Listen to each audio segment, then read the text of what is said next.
Hi friends, ಎಲ್ಲರೂ ಹೇಗಿದ್ದೀರಾ? I think ಚೆನ್ನಾಗಿದ್ದೀರಾ ಅಂತ ಅಂದ್ಕೊಂಡಿದ್ದೀನಿ. Welcome back to my channel Sangeetha Sridhar vlogs. ನನ್ನ ಚಾನಲ್ಗೆ ಸಬ್ಸ್ಕ್ರೈಬ್ ಮಾಡಿದವರು ಪ್ಲೀಸ್ ಸಬ್ಸ್ಕ್ರೈಬ್ ಮಾಡಿ. ಸೊ ಇವಾಗಂತೂ ವಿಂಟರು, ನೆನ್ನೆ ವ್ಲಾಗಲ್ಲಿ ಹೇಳ್ದಂಗೆ ಎಷ್ಟು ಫಾಗು ಅಂತಂದರೆ ಈಚೆ ಕಡೆ ನಮ್ಮ ಮನೆ ಎದುರುಗಡೆ ಚಾಮುಂಡಿ ಬೆಟ್ಟನೇ ಕಾಣಿಸಲ್ಲ. 11 ಗಂಟೆ 12 ಗಂಟೆ ಆದರೂ ಕಾಣಿಸಲ್ಲ. ಸೊ ಏನೇ ಆದ್ರೂ ಮನೆಯದ್ದು ರೊಟೀನ್ ಅಂತೂ ನಡೀಲೇಬೇಕಲ್ವ. ಅಡುಗೆ ಮಾಡಲೇಬೇಕು, ಪೂಜೆ ಮಾಡಲೇಬೇಕು, ವಾರ ಒಪ್ಪತ್ತುಗಳು ಮಾಡಲೇಬೇಕು. ಸೊ ಅದೇ ಥರನೇ ನಾನು ಕೂಡ ಅವತ್ತು ಹುಣ್ಮೆ ಸೊ ಹುಣ್ಮೆ ದಿನ ಎಲ್ಲ ಬೆಳಗ್ಗೆ ಎದ್ದು ಪೂಜೆ ಎಲ್ಲ ಮಾಡಿ, ಸ್ಟವ್ವು ಎಲ್ಲ ಪೂಜೆ ಮಾಡಿ, ಬೆಳಗ್ಗೆ ಒಂಚೂರು ಪುಳಿಯೋಗರೆ ಮಾಡ್ಕೊಂಡಿದ್ದೆ. ಸೊ ಎಷ್ಟೇ ಚಳಿ ಇದ್ದರೂ ನಾವು ಸ್ವಲ್ಪ ನಮ್ಮದು ರೊಟೀನ್ ಅಂತೂ ಪಾಲಿಸಲೇಬೇಕು. ನೋಡಿ, ಪುಳಿಯೋಗರೆ ಜೊತೆಗೆ ಸ್ವಲ್ಪ ರಾಗಿ ದೋಸೆ ರಾತ್ರಿ ಮಾಡಿದೆ, ಅದ್ರ ಹಿಟ್ಟಿತ್ತು. ಸೊ ಒಂದು ದೋಸೆನೂ ಹಾಕ್ಕೊಂಡಿದ್ದೆ. ಸೊ ಅದಾದಮೇಲೆ ಸ್ವಲ್ಪ ಬೇಗನೆ ಅದ್ರ ಮಾರನೆಗೆ ಇಡ್ಲಿಗೆ ನೆನೆ ಹಾಕ್ಬಿಡೋಣ ಅಂತ ಅಂದ್ಬಿಟ್ಟು ನೋಡಿ, ಇದು ಮಲ್ಲಿಗೆ ಇಡ್ಲಿ ಅಕ್ಕಿ ಸಪ್ರೇಟ್ ಸಿಗುತ್ತಲ್ವ, ಇದೇನೆ ಮಲ್ಲಿಗೆ ಇಡ್ಲಿ ಅಕ್ಕಿ ಅಂತ. ಸೊ ಅದನ್ನು ನೆನೆ ಹಾಕ್ತಾಯಿದ್ದೆ. ಸೊ ಚಳಿಗಾಲ ಇರೋದ್ರಿಂದ ನೀವು ಎಷ್ಟು ಬೆಳಿಗ್ಗೆ 10 ಗಂಟೆಗೆ ನೆನೆ ಹಾಕಿ 5 ಗಂಟೆಗೆ ರುಬ್ಬಿದ್ರೂ ಉಕ್ಕು ಬರೋಲ್ಲ, ಇಡ್ಲಿ ಮಾಡೋ ಥರ ಆಗೋಲ್ಲ. ಅದೇನೋ ಗೊತ್ತಿಲ್ಲ, ಆ ಥರ ನನಗೂ ಅದೇ ಥರ ಪ್ರಾಬ್ಲಮ್ ಆಯಿತು. ನೋಡಿ, ನಾನು ಇದನ್ನು ಒಂದು ಪಾವು ಮೇಲೊಂದು ಇಡಿ ಒಂಚೂರು ಹಾಕ್ತೆ. ಅದಾದಮೇಲೆ ನಾನು ಆಲ್ಮೋಸ್ಟ್ ಜಾಸ್ತಿನೇ ಉದ್ದಿನಬೇಳೆ ಹಾಕಿದ್ದೀನಿ. ಹಂಗಾದರೂ ಅದು ಚೆನ್ನಾಗಿ ಚೆನ್ನಾಗಿ ಉಕ್ಕು ಬರಲಿಲ್ಲ ಅಷ್ಟೇ. ಟೇಸ್ಟೆಲ್ಲ ಚೆನ್ನಾಗಿತ್ತು, ಎಲ್ಲ ಚೆನ್ನಾಗಾಯಿತು. ಸೊ ಆ ಥರ ಅದಕ್ಕೇ ಬೆಳಗ್ಗೆ ಬೇಗನೆ ನೆನೆ ಹಾಕ್ತೆ, ಪೂಜೆ ಎಲ್ಲ ಆಗಿ ತಿಂಡಿ ಆದ ತಕ್ಷಣವೇ ನೆನೆ ಹಾಕ್ತೆ. ಸೊ ಆದರೂ ಏನು ಮಾಡೋಕ್ಕಾಗಲ್ಲ, ಯಾಕೆಂದರೆ ಇವಾಗ ವೆದರ್ ಆ ಥರ ಇದೆ. ಮೊದಲಿಗಿಂತ ಹೋದ ವರ್ಷಕ್ಕಿಂತ ಜಾಸ್ತಿನೇ ಚಳಿ ಅಂತ ಹೇಳ್ಬೋದು. ಮತ್ತು ಎಷ್ಟೊಂದು ಜನ ಅಂತಾರೆ, ಅಯ್ಯೋ ಇವಾಗೇನು ರಜಾ ಇದ್ದರೆ ಪರವಾಗಿಲ್ಲ, ರಜಾ ಇರೋರಿಗಿಂತ ನಮಗೆ ಆ್ಯಕ್ಚುಲಿ ಇವಾಗ ರಜಾ ಇದೆ. ರಜಾ ಇದ್ದರೂ ಏನು ಲೇಟಾಗಿ ಹೇಳೋಕ್ಕಾಗುತ್ತಾ? ಮಕ್ಳಿಗೆ ಸ್ಕೂಲು ಅವಳಿಗಂತೂ ಸ್ವಲ್ಪ ಹುಷಾರಿಲ್ಲ, ಅಂದರೆ ಕೋಲ್ಡ್ ಥರ ಮಾಮೂಲಿ ವೆದರ್ ವೇರಿಯೇಷನ್ಗೆ. ಸೊ ಸ್ಕೂಲ್ ಇರಲಿ ಇಲ್ಲದೇ ಇರಲಿ ನಾವು ಮಾಮೂಲಿ ಟೈಮ್ಗೆ ಎದ್ದೇಳಲೇಬೇಕು. ಬೆಳಗ್ಗೆ ತಿಂಡಿ ಸ್ನಾನ ಪೂಜೆಗಳೆಲ್ಲ ಆಗಲೇಬೇಕಲ್ವ. ನೋಡಿ, ಒಂದು ಸ್ವಲ್ಪ ಅದ್ರ ಜೊತೆಗೆ ಅವಲಕ್ಕಿನೂ ಕೂಡ ಹಾಕಿದೆ. ಸೊ ಇಡ್ಲಿಗೆ ನೆನೆ ಹಾಕ್ಬಿಟ್ಟೇ ನಾನು ಬೆಳಗ್ಗೆ ತಿಂಡಿ ಆದಮೇಲೆ ಟೀ ಕುಡ್ದಿದ್ದು, ಯಾಕೆಂದರೆ ಅಷ್ಟು ಚಳಿ ಇತ್ತಲ್ವ. ಸೊ ಬೇಗ ನೆನಿಲಿ ಬೇಗ ರುಬ್ಬೋಣ ಅಂತ ಅಂದ್ಬಿಟ್ಟು. ಸೊ ನೋಡಿ, ಟೀ ಸೊಪ್ಪಿಗೆ ಅದೇ ಕಾಳು ಥರ ಬರುತ್ತಲ್ಲ ಅದು, ಮತ್ತು ಮಾಮೂಲಿ ಡಸ್ಟ್ ಟೀ ಪೌಡ್ರು ಎರಡೂ ಮಿಕ್ಸ್ ಮಾಡ್ತೀನಿ ನಾನು. ಸೊ ಆವಾಗ ಟೇಸ್ಟ್ ಚೆನ್ನಾಗಿರುತ್ತೆ ಅಂತ. ಒಂದೇ ಥರ ಟೀ ಇದ್ದು ಚೆನ್ನಾಗಿರಲ್ಲ. ಸೊ ಅದಕ್ಕೆ ಡಸ್ಟ್ ಟೀ ಪೌಡ್ರು ಮತ್ತು ಕಾಳು ಥರ ಇರುತ್ತಲ್ಲ ಅದು ಎರಡನ್ನೂ ಮಿಕ್ಸ್ ಮಾಡಿದೆ. ಸೊ ಟೀ ಮಾಡಿದೆ. ಸೊ ಅದಾದಮೇಲೆ ಮಧ್ಯಾಹ್ನಕ್ಕೆ ನೋಡಿ ಸೊಪ್ಪು ಸಾಂಬಾರು ಮಾಡಿದೆ. ಸೊಪ್ಪು ಇನ್ನೇನು ಫ್ರಿಜ್ಜಲ್ಲಿ ಇಟ್ಟರಂತೂ ಸೊಪ್ಪು ಎಲ್ಲ ಬೇಗ ಇದಾಗ್ಬಿಡುತ್ತೆ. ಸೊ ಅದಕ್ಕೆ ಬೇಗ ಮುಗಿಸ್ಬಿಟ್ಟೆ ಸೊಪ್ಪುಗಳ್ನೂ. ಅದ್ರ ನೆನ್ನೆ ಸೊಪ್ಪಿನ ಪಲ್ಯ ಮಾಡಿದೆ. ಸೊ ಇವತ್ತು ಸೊಪ್ಪು ಸಾರು ಮಾಡಿಬಿಟ್ಟು ಉಳಿದಿರೋ ಪುಳಿಯೋಗರೆ ಗೊಜ್ಜನ್ನ ಫ್ರಿಜ್ಗೆ ಇಟ್ಬಿಡೋಣ ಅಂತ ಇದು ಮಾಡಿದೆ. ಸೊ ಸ್ವಲ್ಪ ಆ್ಯಪಲ್ ಪಾಪು ಕಟ್ ಮಾಡಿಕೊಟ್ಟಿದ್ದೆ, ಇನ್ನು ಮಿಕ್ಕಿದ ಹಂಗೆ ಇಟ್ಟಿದೆ. ಸೊ ಎಷ್ಟೇ ನಾವು ಕೇರ್ ತೊಗೊಂಡ್ರೂ ಸ್ವಲ್ಪ ಏನಾದರೂ ನೋಡಿ, ಅವಳು ಕಟ್ ಮಾಡಿಕೊಟ್ಟೆ, ಹಂಗಾದ್ರೂ ಅವಳಿಗೆ ಸ್ವಲ್ಪ ವೇರಿಯೇಷನ್ ಆಯಿತು ವೆದರ್ದು ಅನಿಸುತ್ತೆ. ಸೊ ಹಂಗೆ ಅವಳು ಮಲ್ಕೊಂಡು ಟಿ ವಿ ನೋಡ್ತಾಯಿದ್ಲು. ಸೊ ಅದಾದಮೇಲೆ ನಾನು ಸ್ವಲ್ಪ ರೈಸ್ ಮಾಡಿಕೊಂಡು ಅದಕ್ಕೊಂಚೂರು ಹಪ್ಪಳ ಹಾಕ್ಕೊಂಡು ಸೊಪ್ಪು ಸಾಂಬಾರು ಸ್ವಲ್ಪ ಗಟ್ಟಿಯಾಗಿ ಮಾಡಿದೆ. ನಾನು ತುಂಬ ತೆಳುವಾದರೆ ಚೆನ್ನಾಗಿರಲ್ಲ, ಯಾಕೆಂದರೆ ದೋಸೆ ಮತ್ತು ಚಪಾತಿ ಜೊತೆಗೂ ಚೆನ್ನಾಗಿರ್ಬೇಕು, ಕಾಂಬಿನೇಷನ್ ಆಗಬೇಕು ಅಂತ. ಸೊ ಅವಳಿಗೊಂದು ಸ್ವಲ್ಪ ತಿನ್ನಿಸ್ಬಿಟ್ಟು ನಾನೊಂಚೂರು ಊಟ ಮಾಡಿದೆ. ನೋಡಿ ಅದಾದಮೇಲೆ ಶುರು ಆಯಿತು ನಮ್ಮದು ಕೆಲಸ.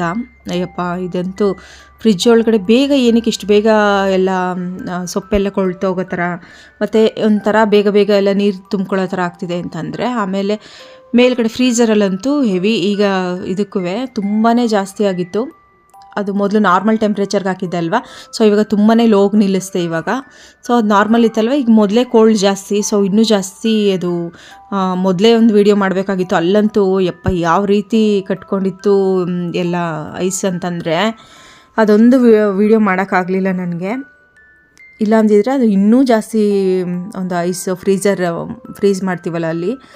ಸೊ ಫಸ್ಟು ಹಂಗಾರೆ ಒಟ್ಟಿಗೆ ಇನ್ನೇನು ಇದನ್ನೊಂದ್ಸರಿ ಏನು ಕ್ಲೀನ್ ಮಾಡ್ತಾ ಕೂತ್ಕೊಳ್ಳೋದು ಅಂದ್ಬಿಟ್ಟು ಒಟ್ಟಿಗೆ ನಾನು ಏನು ಫ್ರಿಜ್ನೇ ಕ್ಲೀನ್ ಮಾಡಿಬಿಡೋಣ ಅಂದ್ಬಿಟ್ಟು ಫುಲ್ ತೆಗೆದ್ಬಿಟ್ಟು ಸ್ವಿಚ್ ಆಫ್ ಮಾಡಿಬಿಟ್ಟು ಫುಲ್ ಐಸ್ ಎಲ್ಲ ತೆಗೆದು ಮತ್ತು ಅದೆಲ್ಲ ಸ್ವಲ್ಪ ಡೋರೆಲ್ಲ ಓಪನ್ ಮಾಡಿದಾಗ ಏನಾಯಿತು ಅಂತಂದರೆ ಐಸ್ ಎಲ್ಲನೂ ಕರಗ್ತು.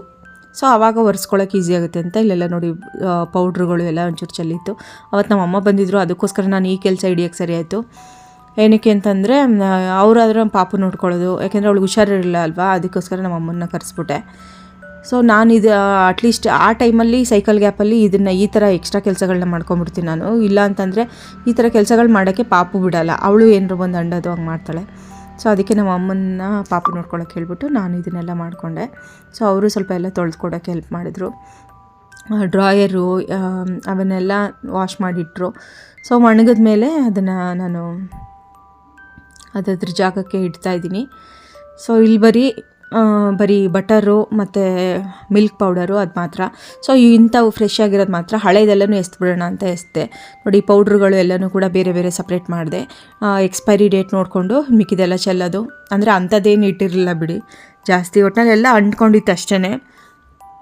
ಮಾಮೂಲಿ kebab powder, biryani powder, chilli powder. So ಅದನ್ನೆಲ್ಲ ಯಾವ್ಯಾವ್ದು ಬೇಕು ಅಂತ ಇನ್ನೊಂದು ಸರಿ ಅದನ್ನು ಫಿಲ್ಟ್ರ್ ಮಾಡಿದೆ, ನೋಡ್ಬಿಟ್ಟಿರೋಣ ಅಂತ ಅಂದ್ಬಿಟ್ಟು. ಸೊ ನೋಡಿ ಇವಾಗ ಎಷ್ಟು ನೀಟಾಗಿ ಮಾಡಿದ್ದೀನಿ. ನೆಕ್ಸ್ಟ್ ಹಂಗೆ ಇರುತ್ತೆ ಅಂತ ನೋಡಬೇಕು, ಹಂಗೆ ಇರೋಕ್ಕೆ ಟ್ರೈ ಮಾಡ್ತೀನಿ, ನಾನೇನಿಲ್ಲ. ಬಟ್ ಒಂದೊಂದು ಸರಿ ಏನು ಅಂದರೆ ಇಮಿಡಿಯೇಟಾಗಿ ಅರ್ಜೆಂಟ್ಗೆ ಇಡೋಕೆ ಹೋಗ್ತೀವಲ್ಲ, ಸೊ ಅಲ್ಲಲ್ಲೇ ಇಟ್ಬಿಡ್ತೀವಿ. ಸೊ ಅದು ಎಲ್ಲರ ಮನೇಲೂ ಹಂಗೆ ಪ್ರಾಬ್ಲಮ್ ಅನಿಸುತ್ತೆ, ನಿಂಬೆಹಣ್ಣುಗಳು ಅಲ್ಲಲ್ಲೇ ಇಡೋದು ಆ ಥರ ಎಲ್ಲ ಹಾಗೆ ಆಗುತ್ತೆ. ಪೌಡ್ರುಗಳನ್ನ ಯೂಸ್ ಮಾಡಿಬಿಟ್ಟು ಅಲ್ಲೇ ಇಡೋದು. ಸೊ ಅದಕ್ಕೆ ಪೌಡ್ರುಗಳಿಗೆ ಅಂತಲೇ ಆ ಪಿಂಕ್ ಕಲರ್ ಡಬ್ಬ ಇಟ್ಬಿಟ್ಟೆ, ಮಸಾಲೆ ಪೌಡ್ರುಗಳೆಲ್ಲ ಅದರಲ್ಲೇ ತುಂಬಿಟ್ಬಿಡೋಣ ಅಂತ. ಸೊ ಹಂಗೆ ಮೇಂಟೈನ್ ಮಾಡೋಕ್ಕೆ ಟ್ರೈ ಮಾಡ್ತೀನಿ, ನೋಡೋಣ. ಸೊ ಇದು ಐಸ್ ಕ್ರೀಮ್ ಝೋನ್, ಇವೆಲ್ಲ ವಾಶ್ ಮಾಡಿ ಇಟ್ಟೆ. ನೋಡಿ ಅದರಲ್ಲಿ ಕೆನೆ ಇಟ್ಟಿದೆ. ಸೊ ಕೆನೆ ತುಂಬ್ಕೊಂಡಿದೆ, ಅದು ಬೇರೆದಕ್ಕೆ ಶಿಫ್ಟ್ ಮಾಡಬೇಕು ದೊಡ್ಡ ಬಾಟ್ಲಿಗೆ. ಆಮೇಲೆ ಎಗ್ ಅದು ಇದು ಇರುತ್ತಲ್ಲ ಜ್ಯೂಸು, ಅದನ್ನೆಲ್ಲ ಇಟ್ಟೆ ಅಷ್ಟೇ. ಎಕ್ಸ್ಪೈರಿ ಆಗಿರೋದನ್ನೆಲ್ಲ ಥ್ರೋ ಮಾಡಿದೆ, ಜಾಸ್ತಿ ಇಟ್ಕೊಳ್ಳಬಾರ್ದಲ್ವ ಅದನ್ನೆಲ್ಲ ಅಂತ. ಸೊ ನಾನು ಆವಾಗವಾಗ ಕ್ಲೀನ್ ಮಾಡಿಬಿಡ್ತೀನಿ. ಹಂಗಾದ್ರೂ ನೋಡಿ ಇದು ಐಸ್ ಕಟ್ಕೊಂಡಿತ್ತು ಅಂದ್ಬಿಟ್ಟು ಹಂಗೆ ಮಾಡಿದ್ದು. ಇದು ಬಾದಾಮ್ milk powder, dates, dry fruits, so ಅದನ್ನೆಲ್ಲ ಅಲ್ಲಿಟ್ಟೆ. ಕಸ್ಟರ್ಡ್ ಪೌಡ್ರ್ ಇರ್ಬೋದು. ಸೊ ಅದನ್ನೆಲ್ಲ ಫ್ರೀಝರಲ್ಲಿ ಇಟ್ಬಿಟ್ಟೆ. ಸೊ ಇಷ್ಟು ಖಾಲಿಯಾಗಿ ಕಾಣಿಸ್ತಾ ಇತ್ತು ಅಂತ ನನಗೇನೆ ಆಶ್ಚರ್ಯ ಅಂತ ಹೇಳ್ಬೋದು. ಆದರೆ ವೆಜಿಟೇಬಲ್ಸ್ದೊಂದಿತ್ತು, ಸೊ ಅದೊಂಚೂರು ಬೇಡದೇ ಇರೋದು ನೋಡಿಬಿಟ್ಟು ಅಲ್ಲಿ ಇಡೋಣ ಅಂದ್ಬಿಟ್ಟು ಅದನ್ನು ಹೊರಗಡೆನೇ ಇಟ್ಟಿದೆ. ಯಾಕೆಂದರೆ ಜಾಸ್ತಿ ಅದು ಐಸ್ ಆಗಿಬಿಟ್ಟಿತ್ತಲ್ವ, ಸೊ ಸ್ವಲ್ಪ ಅದು ವಾರ್ಮ್ ಅಪ್ ಆಗಲಿ ಅಂದ್ಬಿಟ್ಟು ಈಚೆ ಇಟ್ಟಿದೆ. ಹೂವು ಎಲ್ಲನೂ ಅಷ್ಟೇ ನೀರೆಲ್ಲ ಇದಾಗಿತ್ತು. ಸೊ ನೋಡಿ ಇದನ್ನೂ ಕೊಬ್ಬರಿ ಇರ್ಬೋದು ಮತ್ತು ಅದು ಡೇಟ್ಸು, ಸೊ ಅದನ್ನೆಲ್ಲ ಈಚೆ ಒಂಚೂರು ಬಿಸಿಲು ಬಂದಿತ್ತು, ಸೊ ಬಿಸಿಲಿಗೆ ಹಾರಾಕ್ತೆ. ನೋಡಿ ಎಷ್ಟು ಕೆಲಸ ಹಿಡಿಯುತ್ತೆ ಅಂತ, ಮನೇಲಿರೋರಿಗೆ ಏನು ಕೆಲಸ ಇಲ್ಲ ಅಂತಂತಾರೆ ಒಬ್ಬೊಬ್ಬರು, ಎಷ್ಟು ಕೆಲಸ ಹಿಡಿತು ಅಂದರೆ. ಸೊ ಅದಾದಮೇಲೆ ನೋಡಿ ನಾನು ನೈಟಂತೂ ನನ್ನ ತಲೆನೋವು ಬಂದ್ಬಿಟ್ಟು ತಲೆಗೆ ಫುಲ್ ಬಿಸಿ ಆಗಿಬಿಟ್ಟು ತಲೆಗೆಲ್ಲ ಎಣ್ಣೆ ಹಾಕ್ತೆ, ಎಂಥದ್ದು ಕೈ ಎಣ್ಣೆ ಹಾಕಿದೆ. ಸೊ ಅದಾದ್ಮೇಲೆ ಒಂದು ಲೋಟ ಹಾಲು ಕುಡಿದ್ಬಿಟ್ಟು ಊಟನೂ ಸೇರಿಲ್ಲ ಸರಿಯಾಗಿ, ಹಾಲು ಕುಡಿದ್ಬಿಟ್ಟು ಮಲ್ಕೊಂಡೆ. ಸೊ ಇದು ಅದ್ರ ಬೆಳಗ್ಗೆದು ನೋಡಿ. ಇವಾಗೇನು ಅಷ್ಟು ಐಸ್ ಇಲ್ಲ, ಯಾಕೆಂದರೆ ಎರಡು ಕಡೆನೂ ನಾನು ನಾರ್ಮಲ್ ಫುಲ್ಲು ಲೋ ಟೆಂಪ್ರೇಚರಿಗೆ ನಿಲ್ಲಿಸಿದ್ದೆ. ಸೊ ಅದಕ್ಕೇ ತುಂಬಾ ಫ್ರೀಝು ತುಂಬ ಚಿಲ್ಲಾಗಿ ನಿಲ್ಲಿಸ್ಬಿಟ್ರೆ ಇನ್ನೂ ಜಾಸ್ತಿ ಆಗಿಬಿಡುತ್ತೆ ಈ ಕೋಲ್ಡ್ ವೆದರ್ಗೆ. ಅದೆಲ್ಲ ಏನಿದ್ರು ಸಮ್ಮರಿಗೆ ಸರಿ.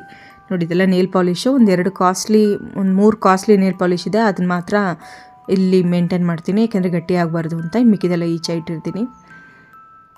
ಸೊ ಹಂಗೆ ಮಾಡಿದ್ರೆ ನೋಡಿ ಇಷ್ಟು ಸಾಮಾನುಗಳು ಬಂದು ಸೇರ್ಕೋತು. ಧನಿಯಾ ಇರ್ಬೋದು, ಮತ್ತು ಅರಿಶಿನದ ಕೊಂಬು, ಸೊ ಅದು ಈಚೆ ಇಟ್ಟರೆ ಸುಮ್ಮನೆ ಹುಳ ಬರುತ್ತೆ ಅಂದ್ಬಿಟ್ಟು ಅದು, ಮತ್ತು ಹೋಮ್ ಮೇಡ್ ಪೌಡ್ರುಗಳು. ಸೊ ಅದನ್ನೆಲ್ಲ ಜೋಡಿಸ್ದೆ, ನೋಡೋಣ ಇದು ಹಿಂಗೆ ಇರುತ್ತಂತೆ, ಹಿಂಗೆ ಇರೋಕ್ಕೆ ಮೇಂಟೈನ್ ಮಾಡ್ತೀನಿ. ಸೊ ಇದಾಗಿತ್ತು ಇವತ್ತಿನ ಒಂದು ಚಳಿಗಾಲದ ಒಂದು ವ್ಲಾಗ್ ಅಂತ ಹೇಳ್ಬೋದು. ಯಾವ ರೀತಿ ಮನೇಲಿ ಈ ಚಳಿಯಿಂದ ಏನೇನೆಲ್ಲ ಪ್ರಭಾವಗಳು ಬೀರುತ್ತೆ ಅಂತ.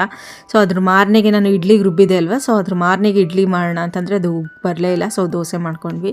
ಸೊ ಇದಾಗಿತ್ತು ಈ ಒಂದು ಇವತ್ತಿನ ಒಂದು ವ್ಲಾಗ್ ಅಂತ ಹೇಳ್ಬೋದು. ನೆಕ್ಸ್ಟ್ ವ್ಲಾಗಲ್ಲಿ ಮೀಟ್ ಮಾಡೋಣ. ಮತ್ತು ಎಲ್ಲರ ಮನೇಲೂ ಆಲ್ಮೋಸ್ಟ್ ಇದೆ ಅಲ್ವಾ, ಈ ಥರ ಚಳಿಗಾಲ ಬಂದುಬಿಟ್ರೆ ಸ್ವಲ್ಪ ಅದನ್ನು ಮೇಂಟೆನೆನ್ಸ್ ಮಾಡ್ಕೊಳ್ಳೇಬೇಕು.